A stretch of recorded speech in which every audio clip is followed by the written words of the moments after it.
All right, we are live on YouTube. I just need the video to connect so I can get the link to share into our group so that anybody that is not in studio, like Teray and Heather and Shawana and Dr. Toya and Dr. LaFera and Debbie is in studio, they can get the link to join us in the YouTube comments. And so today is the first time YouTube is not just readily giving me the share button, and I'm having to refresh over and over again to get the share button. What is you doing, YouTube? Okay, there we go. We got it. Let's put it over here in the group. I know Dewana is probably one of the ones waiting for the link, and I just realized I did not put the graphic in there. And I guess that's what I get for messing with Heather about her hair. Probably so. So let's go back in here. But speaking of groups, if you are a solopreneur or an entrepreneur who is struggling to get to your first 6 figures in business, we have a community for you, and it is free. Amazingly. And so we invite you to join. We have 3 pillars in our community. We actually do build community. We commune. So even tomorrow, is it tomorrow? No, tomorrow is fuck up night for the membership. But next Thursday, we have movie club where we watch movies away from each other and then come together and discuss the business nuggets from that movie. We commune. The second thing we do is we collaborate. We collaborate to make our businesses better. We collaborate to make money together. Good morning, Glow, over here on the YouTube comment side.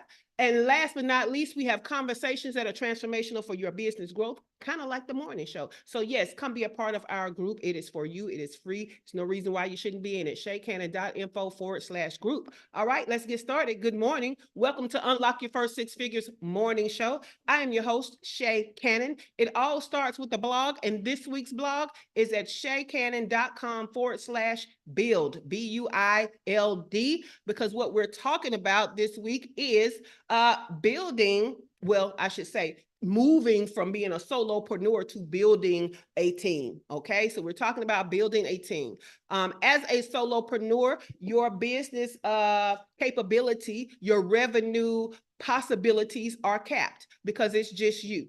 For you to grow and hit larger revenue goals, you have to build a team. There's no way around it. You have to build that team. So what we need for you to do is go through these kind of phases in contemplating the team, right? The first phase was mindset. You got to shift your mindset. And we gave you some things to shift your mindset from and to. And so if you need that replay, which if you haven't seen it, you need it, go to part 1, okay?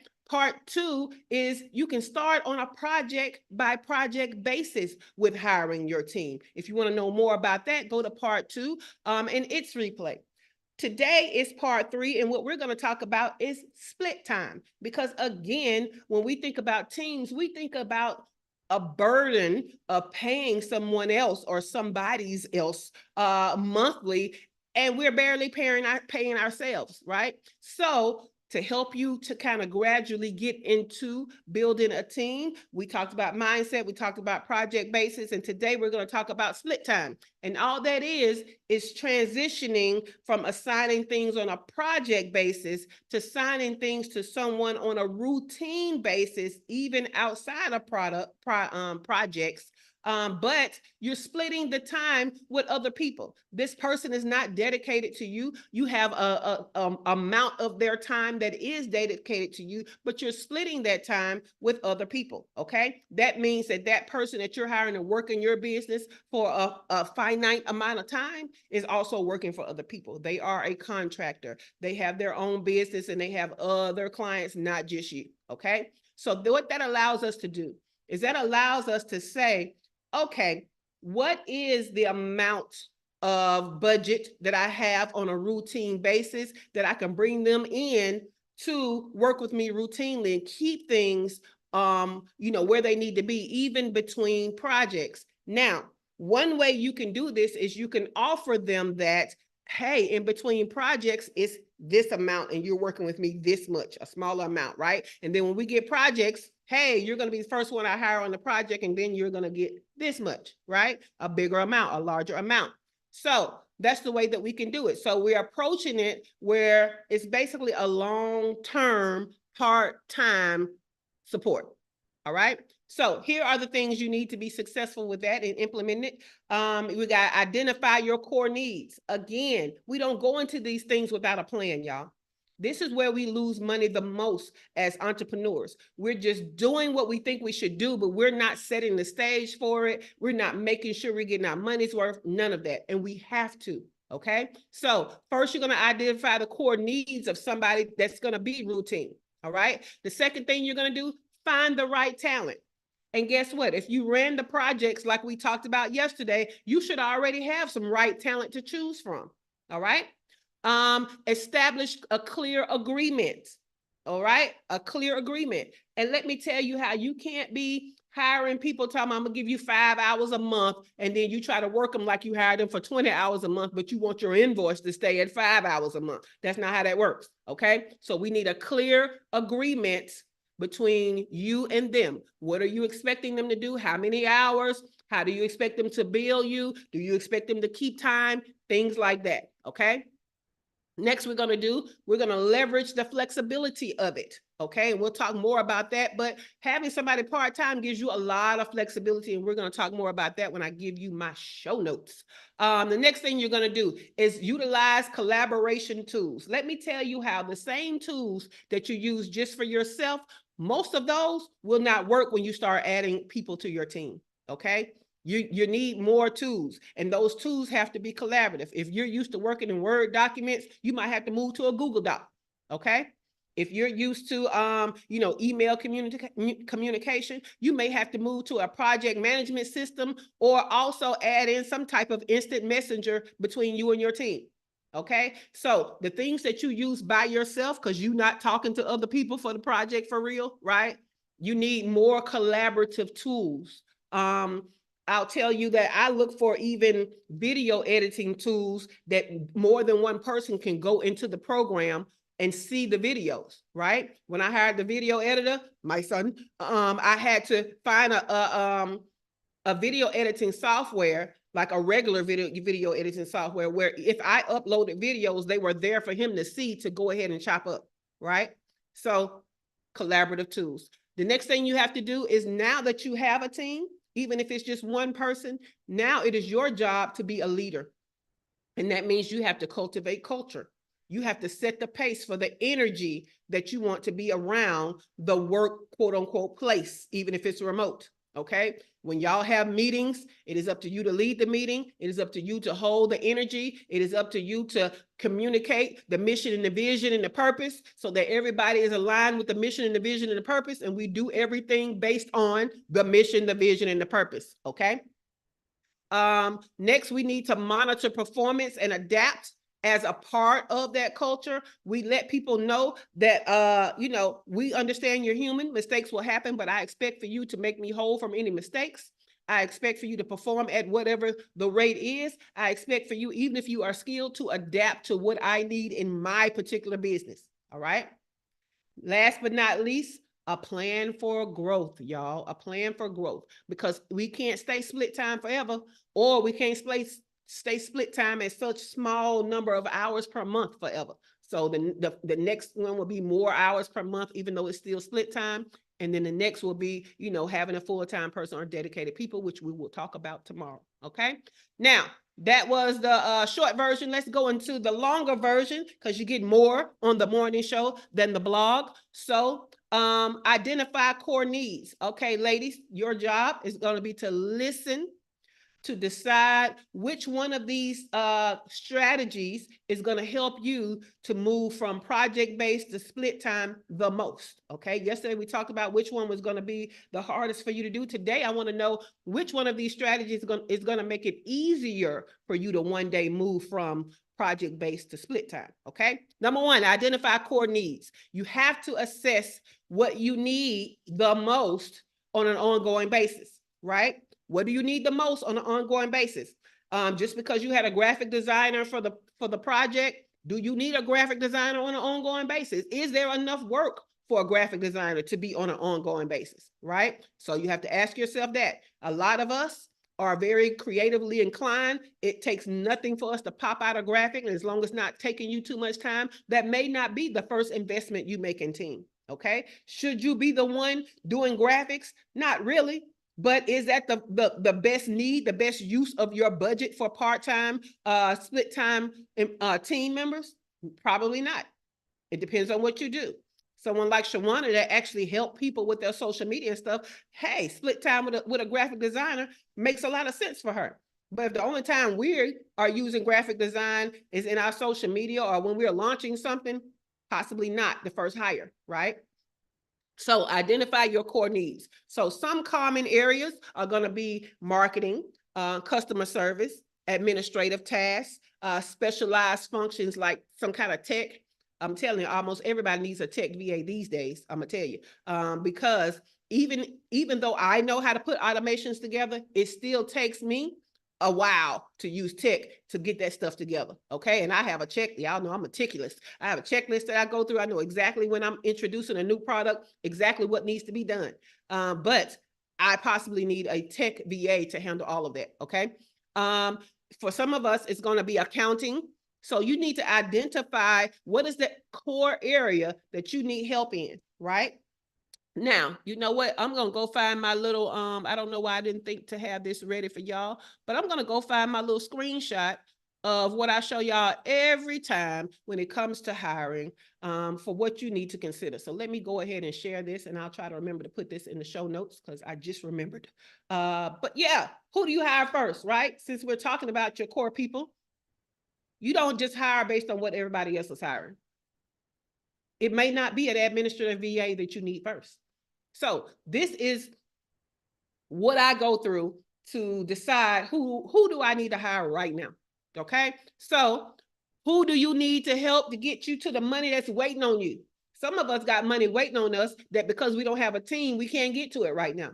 Who can help us get to that money the fastest? Okay. So start thinking about what money is on the table right now waiting for you.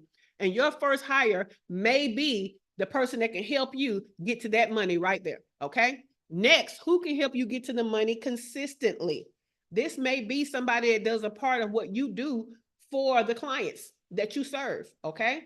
It could be somebody that does the admin so that you can only serve the client, but you need to decide who is it that you need the most to help you get to money consistently. Next, what do you need help with to bring in money instead of being in the weeds with the administrative tasks, right?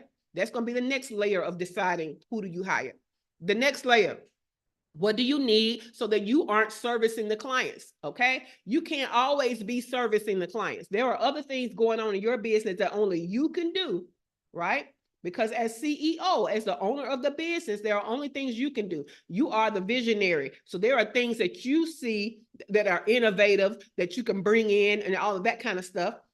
It needs you. Sometimes it's sales that we need where we need to be, right? If you're not a salesperson, then guess what? Then on the one before that, you know what I'm saying? You need somebody to help you get money consistently. You might need a salesperson, but you can't always be stuck in servicing. So who else can either help you service or take you away from servicing? Okay. What are you not good at doing or lack knowledge to do? Everything is not a how do we learn how to do it. Some of it is who do we hire to do it? Okay. I love it when you know just enough to be dangerous, but know everything so that you can do everything. No. Okay. No. Now, what do you not want to do? There are some stuff I'm good at that I absolutely do not want to do. I'm like, absolutely not. As soon as I can get somebody in here and do this, this is on the list. Let me tell you. Okay. Last but not least, you could love doing it, but what should you not be doing? Okay. I love to say, what if you make $100 an hour? Would you pay a graphic designer $100 an hour at the time that you are now ready to hire a graphic designer? No, you would not. So instead of you spending $100 an hour on yourself, you have room to hire somebody for less than that. Now I'll tell you, I'm gonna stop using $100 an hour now because I was over the weekend listening to somebody who was talking about to help him. He said to help him understand the concept of how valuable his time is. He looks at his hourly rate as $1,500 an hour. I was like, oh, I'm going up from the 100. Let me tell you, I'm going up from the 100 in the example. So if you made $1,500 an hour, would you pay that for a graphic? Now it's a whole bunch you wouldn't be paying somebody to do, right? That's how valuable your time is. All right, let me stop sharing. And I'll leave that up so I'll remember to put that in the show notes.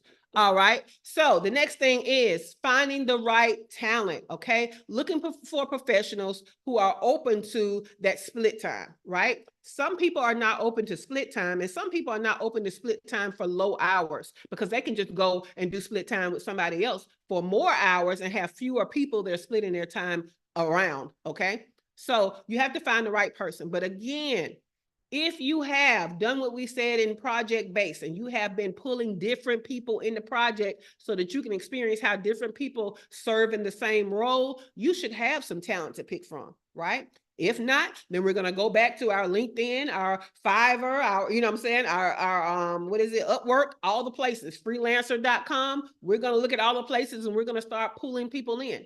Okay.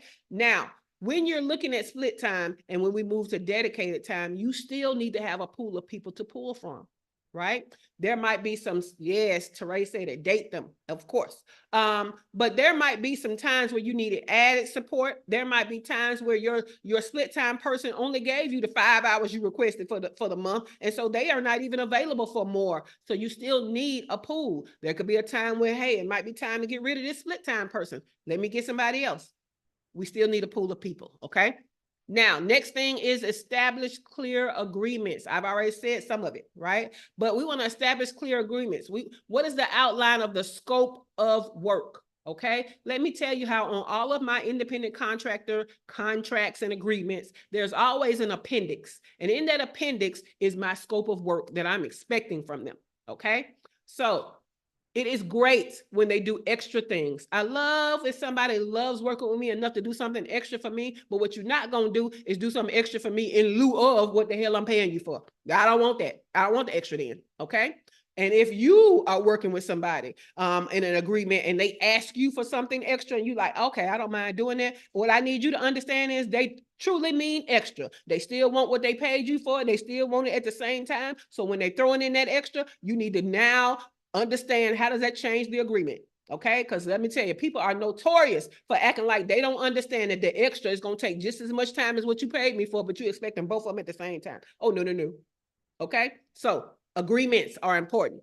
Hours of commitment. We definitely need to understand how much are we retaining them for on a routinely basis and how much we're going to pay them for that. And what is the expectation that they do with those hours, right? Because just because I keep using graphic designer, just because they can do a lot of stuff, but what are we hiring them to do specifically routinely? Okay. And do you know what that looks like? What are the deadlines for that? How often do you expect it to come about, right? How often do you expect it to be delivered? Do you expect to have a time where, or should I say like a soft deadline to get it so you can approve it and go back and forth before they meet the hard deadline? Because if so, you need to put that process in place, right? So clear parameters is what we need, okay? What is each party responsible for, right? We have a lot of graphic designers that will tell you they're not about to pay a membership for stock photos. If you want a whole bunch of stock photos as a part of your graphs, they might tell you you need an iStock membership. They don't do that. You know what I'm saying? So what are you responsible for giving? What are they responsible for giving?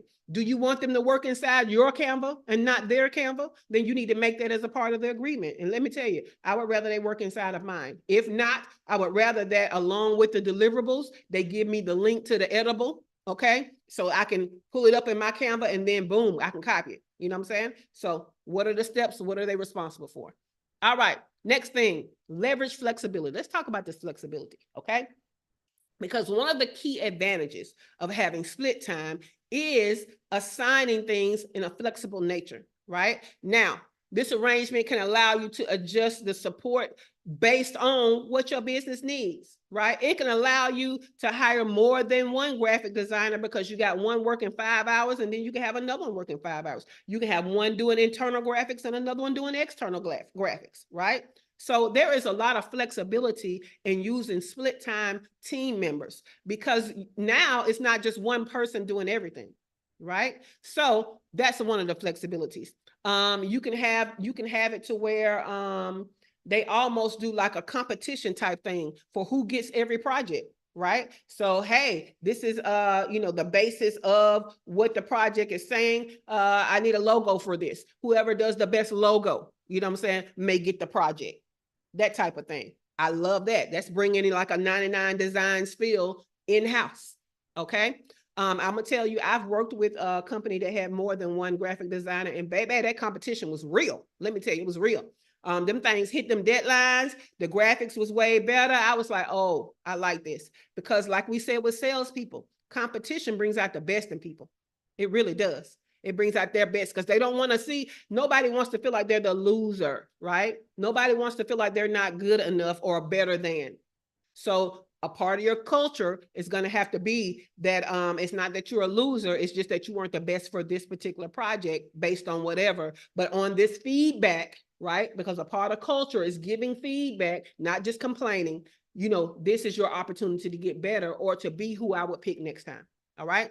You also have flexibility with raising hours and lowering hours based on peak times and slow times. Okay. You can optimize your budget. There's flexibility there. There's flexibility in resources. I've had a team of graphic designers, because I keep going to that role as an example, where one didn't work in Canva. He like, I would never, you know what I'm saying? He like, I'm a real graphic designer. I don't play with Canva, right? So anytime we needed Canva stuff, couldn't go to him because he was like, I don't do that. Let me tell you, I was not mad, but we had a lot of clients that wanted Canva stuff so they can easily go in and edit it themselves, right? So you might need these, a bougie and one that don't mind the streets, you know what I'm saying? Just saying. So there's flexibility there. Let's move on to collaboration tools. I talked about a lot of them. So let's go into detail on some, like instant communication. I used to use Voxer until Voxer started messing up. Y'all, let me tell y'all something. As soon as text started messing up too much for me, where it's interrupting the flow of my process, I will change. That's how this morning show has changed. This morning show used to be on Clubhouse. And then one week, Clubhouse started acting up every day that week. I was like, all right, we're going to Facebook, y'all. We're going to Facebook. Facebook want to play and don't want us to live stream into the face. Okay, we on YouTube, y'all. I don't care. I need my end goal. My end goal is that me and my people be able to have in studio, and then we have a public link for people who don't want to be in. That is my end goal. My end goal is not that I stay on Clubhouse or that I stay on Facebook. That's not it. That just happens to be where we are to serve the end goal, right? So you guys need to know what your end goal is so that if you have to switch up when things are not working for the end goal, you know what you need to do. So short instant messenger, you can use Voxer, you can use I use WhatsApp, I use Slack, but I don't prefer Slack for my team. I prefer WhatsApp for my team now. When we talk about project management systems, you got Asana, you got Trello, you got so many things to choose from. I choose Asana. It's not as pretty as some of the other ones, but the other ones that happen to be pretty, they also are convoluted. And people get lost trying to find out how to use it.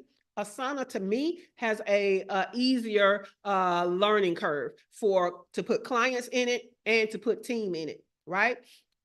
So, and then you can just tell people what aspect of the project management system they are going to use. Send them a link to a YouTube on how to use that aspect, right? Many times with clients, all we need them to know how to use is messages and upload a file. So don't just put them in there and let them look at all their stuff and be like, oh, I can't do this. No, put them in there and say, hey, we're primarily using messages or the calendar. Here are 2 videos you can use to help you to, learn how to use those 2 features better. They will feel a lot better, y'all. Okay. A lot better. As easy as Asana is to work, I include them little videos and people feel a lot more comfortable about being in Asana. All right. So don't just leave them in there with all those features blinking and looking at them, looking like a plane cockpit when all they need to know how to do is the little lever to go back and forth. They don't even need all that stuff. Tell them they don't need all the stuff. Okay. Give them a reference for it. It don't even have to be a YouTube video. It can be a video that you have recorded showing them what they want, what you want them to do, an example of somebody doing it. Okay. Other collaboration tools could be things that help to manage tasks, things that help to track the progress of a project or the progress. And again, if you don't want to use project management systems, then you need to know your way around a Google Doc, because you can use that and assign in there. You get people, whoever you have given sharing privileges to for that doc, you can actually assign tasks on a bullet point too. And you can put a date on there, a time on there, all the things. Y'all can put comments in there. So you can use it project-based. You just have to know how to use it. Okay. Let's see. Things that I have different types of communication stuff, right? So there's gonna be WhatsApp. There's going to be wherever we have a project, that might be communication within a document that we're using. Look, Dr. Toya get tired of me locking my documents. And so she had to copy the document so she can make changes, because, you know, she be running into my OCD, because if she changed something, I might not remember what I had it as. I'm like, now my brain can't work right because I can't remember how I had it.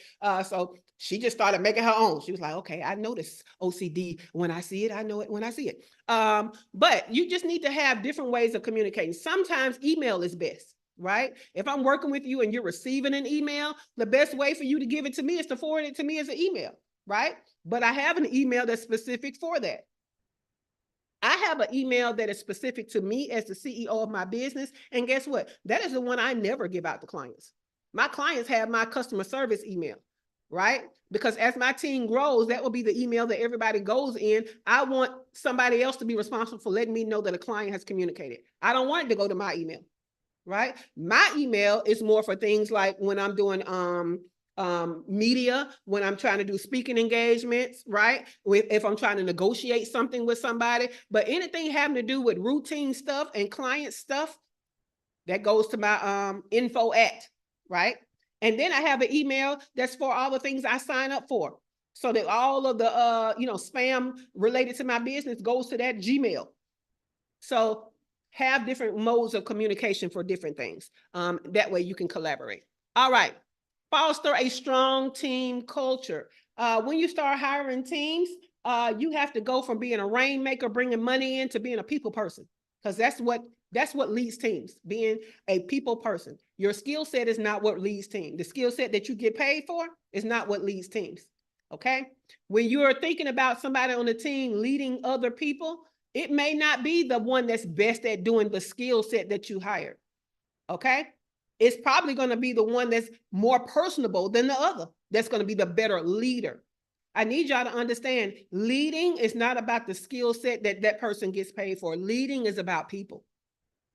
This is what goes wrong in corporate America all the time. It used to happen in my law firm all the time. The one that brought in the most money, they wanted to make a shareholder. That's fine, but he don't have to lead no team, no. You know what I'm saying? Let him keep working with his team. Don't let him work with a department, because now you're about to lose where his skill set really is. Okay? So I've had somebody to tell me, hey, I have a team member that's really good at this, and I want her to lead the other people. And they don't want to. How do I make them do? First of all, you can't make nobody do nothing. Second of all, they're not the best person to lead just because they're the best at the skill set. Who is the best at talking to people? Who is the best at making people feel good, having fun, all of that? That's your leader. Okay, so keep that in mind. But you have to create a culture. And that culture is what the atmosphere that people work in, right? Do you want people to feel valued? Then you need to create an atmosphere where they feel valued. Okay. Do you want innovative ideas? Then you have to create a culture that respects new ideas. You can't be a micromanager that micromanages the innovation out of everybody. So you're going to have to learn how to trust them more. People they're not creative where they're micromanaged. Okay. People don't suggest things where they're micromanaged. So you're going to have to learn how to macro manage. Macro manage is managing the result, the end result, not every little step along the way. Okay. So if you want a culture of innovation, you have to create a culture of trust. Other things are, if you want people to have freedom. I have worked for so many people that have the same kind of mission that I have about freedom of people, and then their team has the least amount of freedom I've ever seen in life. How is that your mission? But the people working directly under you don't have no freedom, right? None. Like the way you do stuff is anti-freedom. All right. So when you do things like wait to the last minute to give people what they need to meet a deadline that started out 2 weeks and now it's 3 days because everybody's waiting on you at the bottleneck, that's not freedom. You're taking people's freedom away because now they have to do a whole bunch of work in a short amount of time. Right? So a part of that culture of freedom is be structured. All right. I'm gonna get off of that because I can go there for days. I'll tell you a great guru about teams and being a leader is my favorite, Simon Sinek. So feel free to follow him. The next one is monitor performance and adapt. Okay. Again, we need to have KPIs, people, and we need to make time to actually utilize and review the KPIs. Are they on task? Are they on goal? Okay. We don't wait to the deadline to look back and see, and now we're upset or now we're blaming. No, a part of the process should be checking in all along the way. Okay. So what does that look like for your team? So you need to have, even though they're split time, I mean, if they have any time, there still should be KPIs. Okay. So regular feedback. Okay. I need y'all to stop taking stuff and saying, I'll just do it myself. Even if you don't have time and you have to do it yourself, you should be giving feedback. How are they going to get better if you don't give them feedback? Okay. You might even want, even though you did it yourself and gave it to the client, you might even want them to go through with changing it based on your feedback so you can see. Okay. So monitor and adapt. Last but not least, a plan for growth. Okay. What does the next hiring phase look like? I love to look at my coaching business and I say, okay, the first round of people I'm going to hire on a team is going to be marketing related. Okay. The second round is going to be admin and coach related. Okay. The third round, I need a me for me, right? I need a COO that's going to do operations, direct all of my stuff so that I can just show up as talent, period. That's all I'm doing is showing up as talent, right? So, and let me tell you how you know what? Let me see if I can find that document. I bet I can't just because I don't know where I would have put that, but I'm going to look for it while I'm talking to you. I started my hiring phases based on what do I want to let go of in each phase? Like, who do I want to be in each phase? That's going to dictate who I need to hire, right? Let me see if this is going to have, let me see, team. Do I have it? Ooh, I might have it, y'all. Let me see. Ooh, I found it. Let me tell y'all how I need to celebrate because being 52, I'll never find stuff I'm looking for if I have not planned it. Okay, so let me show y'all this. So I kind of remembered it well. Okay, so on my course side or on my coaching side, my phase one, I actually started with, okay, it's going to be me as the coach, right? Doing these trainings. So I need to hire the marketing people, right? So copywriting, graphic designer, video editor, web designer, funnel automation tech. And then I thought about maybe I need a social seller, right? So that was my phase one. Now, it doesn't necessarily mean that I'm hiring all these people at the same time. It just means I'm not out of phase one until I've hired all these people. Now, that could take a year, right? But this is my phase one. Okay, phase two, I'm still a coach, but I'm coaching less. Okay? I'm not, so that means I'm not the only coach. So now I'm going to add a salesperson. I'm going to add some program coaches, and I'm going to add a program assistant. Okay? That's what I wanted for my phase two based on me coaching little, right? I'm just coaching the bonus stuff. Okay? Then you got my phase three was when I added a program operations manager, and me, I'm only coaching yearly. I'm probably only doing retreats and, you know what I'm saying, special workshops. That's it. So do y'all see how I did that? And I'll add that to the show notes too. Okay. All right. Let me go back. So that's a plan for growth. Now, I want to know which one of these are going to help you the most with the split time. Is it going to be identify core needs, find the right talent, establish clear agreements, leverage flexibility, utilize collaboration tools, foster a strong team culture, monitor performance and adapt, and plan for growth? Which one of these is going to be easier for you and makes it feel like this is something you can do? Let's start with Debbie. I knew you were going to say that. Which the question is, which one am I going to? I'm implementing a little bit of all of those. Yeah, the one is which one is easiest for you? Which one makes it very much doable? What makes it doable? So it's funny you talk about monitoring their progress, their productivity, because I'm hyper focused on that since the year started, and I've had them try this. It's called, I think, the Pomodoro theory, I think it's called, where you spend an hour or 45 minutes and you just focus on your task. You turn off your phone, you turn off any distractions, and you have a to-do list, and you just work through that list in the in a set amount of time. And then I can see what they're doing in that time, because I would think certain things would take too long. They were taking too long to do certain things. It's like, what are you doing with your 10 hours of the week? I want to know. So I've had them do that. I'll tell you this. Instead of micromanaging like that, what you could do is you can say, hey, from the 10 hours that you are working, I want you to spend this amount on this amount on this amount on this, and this amount on this. And I need you to let me know what things would take you over the allotted amount of time so that we can discuss, should I give you more time to do those? So that I am directing you for that entire 10 hours, what is supposed to be done and what is the deadline. That's all you need. Does that make sense? I should tell them the task and how much time they should spend on it. Yes, because you already have an idea in your head. That's why you over there hovering. I really don't like to hover, but I know how I can do it, but not everybody not everybody and that's works why like you're me. leaving room for them to tell you if they need more time and why. Right? So for example, I have a admin working under Dr. Joffrey, right? She has specific tasks that she does routinely.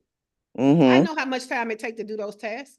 So I'm not even going to start with the time it takes me to do it, because I know I'm probably more efficient at it. I'm going to add a little more time, and that's where I'm going to start you. And I'm going to tell you a lot this amount of time to do that, and let me know if you need more time and why. Oh, okay. And all right, that works for the things that I know how much time it takes. So constant contact, putting that together, I don't know how much it takes to put that template together. So I rely on my VA to tell me how. I think, how long does it take to put that together? Yeah, She says just an ask her. On hour. average, how long does it take you to do She so and said an so? hour. I think an hour. But I don't know constant contact. So I'm like, okay. So then you ask more questions. You see what I'm saying? What is taking you an hour? Because maybe that's another reason why we need to move from constant contact. I know I'm you hate saving constant money on how much it costs per month, but now I'm paying you more money every month to work in constant contact. Maybe that's another time we need to move out of some tech. You see what I'm saying? So Yeah. this makes this flow of it is creating a culture of collaboration between you and the team. It's not a dictatorship. Yeah. And I'm trying to collaborate. So, yeah.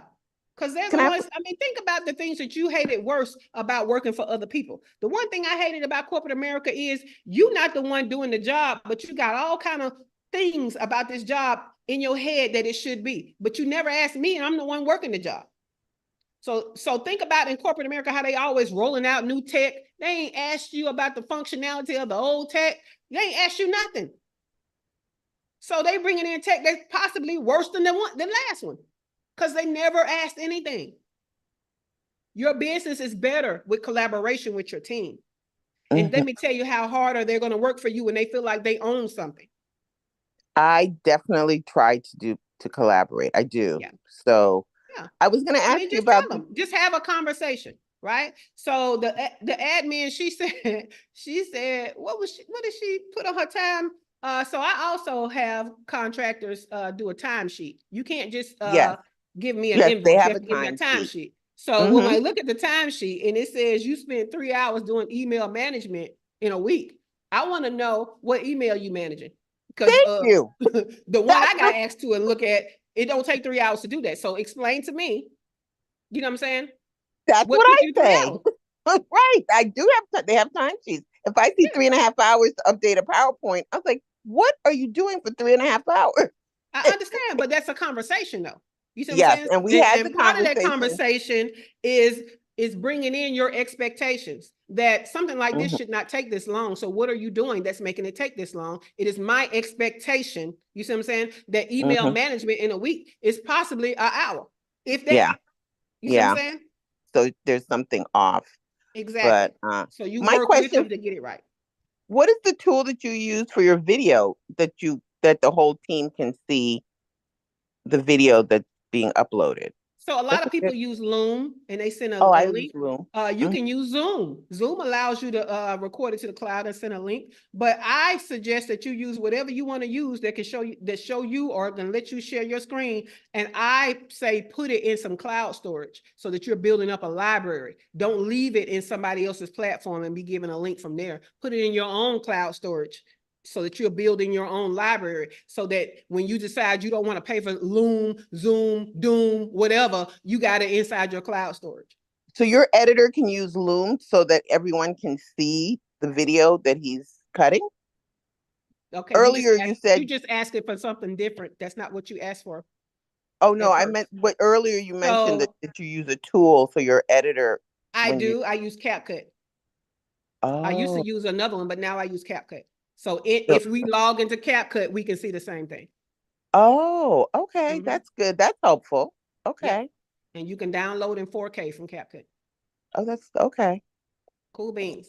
Dr. Toya, which one of these strategies do you think you can just knock out the park when it comes to split time? I think, well, what's most useful, I know that's not the question, is that plan. Like Yeah. when you just put up your, and I was Mhm. like, now that is what I need. So Yes. I think that that's the most efficient and most useful thing because it gives me a roadmap and it will keep me from getting scattered and like Yeah. jumping from thing to thing to thing. So I think that that will be the most useful for me. Cool beans. Love it. Shawana, which one you think will be the most useful for you when you go from project based to split time? Excuse me. Well,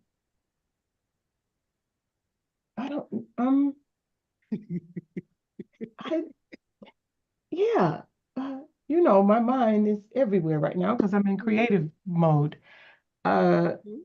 well, you had actually even already said too, as far as it relates to me, it is the split time as far as the graphic design. Mhm. Uh, that's right at the top. That's the easiest, and that's what I'm really trying to lean in on as I shift my mind to things that really need my creativity till I find somebody else that creatively uh, lean my way. So that's the easiest for me. It is with what I am really working through the growing pains right now. So how about this? I ask you a question because you just tried to wing it and you know I No, know it's the you trying to graphic wing it. design. It's the graphic Um, design. so from the strategies given, which one do you think you can work the easiest? I want to ask you, what are your collaboration tools? Like, what do you use to collaborate with your graphic designers? What are some of the things? WhatsApp.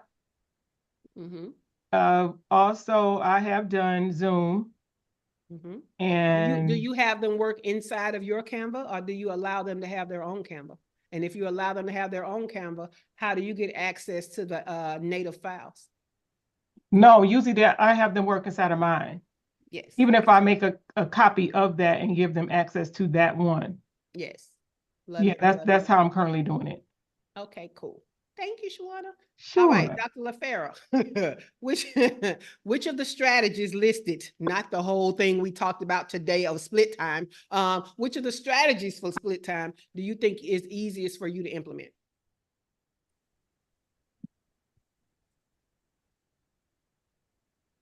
The one that I think is going to be easy for me to implement Yep. is I like what you said about the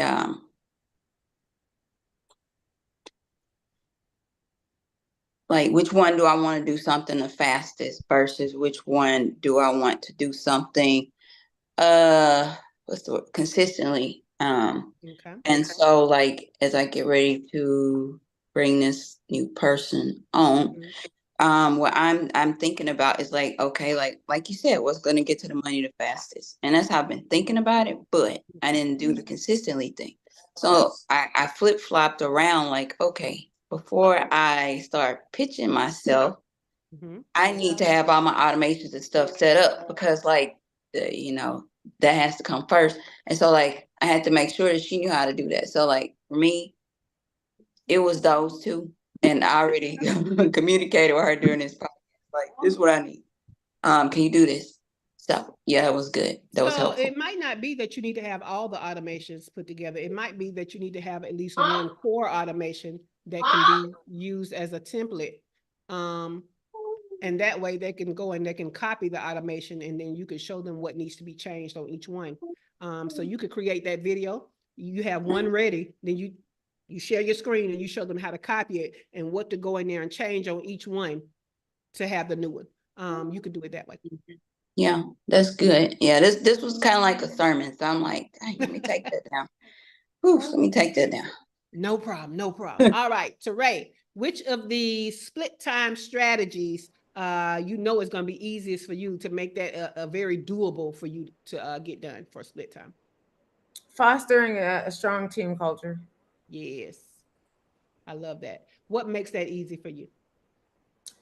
Actually, I because of my focused professionalism, I would think that it wouldn't be, because I've always been like I'm like this fun, active person, but in a work professional environment, I'm very focused. Mm-hmm. So I would think that it wouldn't be, but because I managed people, I was always very team focused, because in my business professional brain, my thing is that the business is not going to operate well unless my staff is content and happy. Mm-hmm. So my thing is always, yeah, the customer needs to be taken care of, but the customer is not going to be taken care of if the team isn't good. So I need to make sure my team is good. Are you guys good here? Like, you know what I mean? You guys have been working hard. Let me appreciate you guys. Let me make sure you guys are good. Let me show gratitude. Let me do a contest. Let me, you know what I mean? You were the employee of the month. Let me appreciate you guys. It's time for a raise. You guys are above and beyond. Let me appreciate you guys. And I did that without even thinking about it. I made sure I'm like, I can't lose these guys. These guys have been proved over the last 6 months. I just noticed it without even thinking about it. So I know I have the ability to do it because I appreciated them more, especially whenever I saw whenever we went from, having 18 kids to being over capacity and having a waiting list in a matter of 8 months. You know what I mean? I'm like, it's because of my team. I didn't do this by myself. Yeah, yeah. You know what I mean? So yeah, definitely. I love that. Before we go to Heather, Kimberly's over here in the comments on YouTube, and she said, definitely identify core needs. That's her priority. So thank you for that, Kimberly. Heather, what you got? I've seen that list of yours before, like where your stages are. But I always thought like it was kind of beyond my reach. And now I feel like I'm going to have to move into split time probably by the end of the summer. Because I'm going to need help with like more of the administrative things. So like a VA. So I think identifying the core needs is going to have to be the primary step that I need to take in order to bring that person on and then create the SOPs around that. So. Love it. Love it. I'll give y'all with that culture. I'll give y'all one of my tricks about the culture. So we have routine meetings, team meetings, right? And so it's probably going to be weekly. And so how I have them, I give them the things that they are to report on, right? In the meetings. As a part of the calendar invite, I have on there like what the agenda is, right? Not like agenda specifically for one meeting, but the template agenda, right? They know exactly where they're going to go in the meeting to report. They know that the cadence of their report is going to be update me on old stuff, right? Let me know any obstacles you've encountered. Let me know if you need more resources, okay? And then we come with the new task, right? And that's like the agenda so that they feel supported. It's not just like it's assigned to you and you on your own, make it happen or else, right? We're constantly talking about it, I give them the exact things that I want to know. I give them the exact things. If it's a huge deadline, I don't do this for every deadline, but if this is a huge deadline, I will, before the deadline, let a team member know, hey, I'm looking forward to what you produce for this by this deadline. Let me know what support you need so that we can meet this deadline. You know what I'm saying? So I do things like that because we don't want them to feel like, they're out there by themselves, especially when you're a remote team. you have to kind of keep them connected so that they feel supported. Because as soon as they come off your meeting, they're in the atmosphere of wherever they're working, right? And so what we know is most of them are female, most of them are going to be mamas, most of them going to have a companion. Any number of things can be happening. Nowadays, you know, especially with our age group, most of them are caretakers, 2 different ways, their parents and their kids. It's a lot going on. So what support do you need, right? Every now and then, I have to do my time management training for teams to remind them of how they're supposed to be managing their time for business, right? And some of it also helps them personally. So how do you need to support them? It's not just everything you see wrong. It's the same thing you would do when you're parenting a child. You don't just hammer that child down about everything they're doing wrong. You say, oh, okay, I see you need more support in that. So let's talk about it so I can see what is the correct type of support that you need, right? So that's how we're going to cultivate teams. This was a good one. This was a good one. Tomorrow, we're going to talk about dedicated teams for when we're ready to put our big girl panties on and actually have full-time team. So we're going to talk about that tomorrow. Announcements is just that. Fuck up night for the membership is tomorrow night. So be prepared for that. Bring your problems, bring your drink. Also, our next workshop is Amplify Your Revenue with Affiliates. We're going to talk about how to build an affiliate program, and we're going to create one, right? So that's at shaycannon.com/affiliate. Now, what I am thinking about, y'all, is doing it a different way, because the challenge part of it is going to go into the holiday week, which is also my vacation week. So the workshop itself will be on the 26th. However, the actual challenge might happen on Friday, Saturday versus, you know, Monday, Tuesday, Wednesday. I'll let you know more about that. Also, I'm also thinking about giving y'all the opportunity to get a buy one, get one half off. If you get the affiliate one, you will get the GPT one half off, or you can get the affiliate one. And if you missed the organic marketing one, then hey, you can get the organic marketing one half off. So I will let you all know that by tomorrow. Dr. LaFerris said, are you going to Atlanta? No, ma'am. I will be in Mexico because I'm working on my temporary residency here. And I need my visa to expire first. It's a 6-month visa, so I can get into this program. And because I was in Atlanta in January, my visa doesn't expire to the end of this month, which is after those Atlanta dates. So this will be the first conference that I missed for TSP live in a while, but I'll see you in January. I think that's all. I'm gonna put the movie club night options to vote on in the group, because we have movie club night next week. All right. Y'all have a great day. The studio is closing in 5, 4, 3, 2,